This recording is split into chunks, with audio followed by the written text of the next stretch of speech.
With tears in her eyes, she said, "Every country deserves this. A future is the best gift we can give our kids." These were my wife's words when she was celebrating Singapore's National Day this year. This was her emotion after seeing less fortunate countries struggle with problems Singapore once had.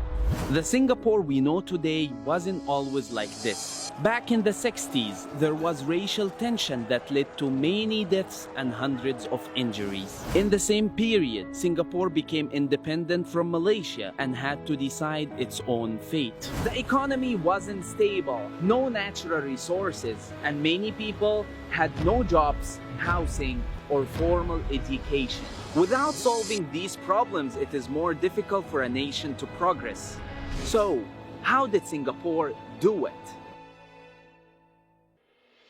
Education. Singapore focused on making an educated nation. 20% of the country's budget is spent on education. This is to keep it universal, practical, and relevant to the market needs. English was made the official language for teaching to suit children from all races. Mother tongue was still preserved and taught in schools. Primary education was made compulsory, and by this year, 97.5% of Singaporeans are educated. Education, it can't be stressed enough. An educated nation can communicate, socialize, and make better choices for themselves and their country.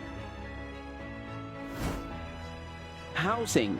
To solve the housing problem, the government launched a public housing program. Housing is generally expensive in Singapore due to the lack of land. However, with government subsidy and payment options, majority of Singaporeans can afford to own a shelter. Housing system also forced people of different races to live together. We are Singaporean Arabs, our neighbors are Chinese, Malay, and Indians. New economy. Upon independence, Singapore put together a plan to become a center for manufacturing and service industry. Government built industrial estates to make it a center for businesses.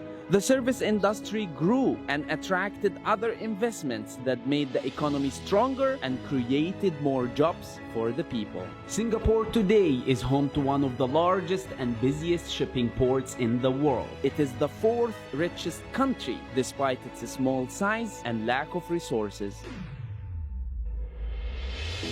If you think your country is poor because you have no resources, remember Singapore. If you think your country is unstable because you have different ethnic and religious groups, remember Singapore. If there is one thing we can learn from Singapore, it is that the most valuable natural resource for a country is its people.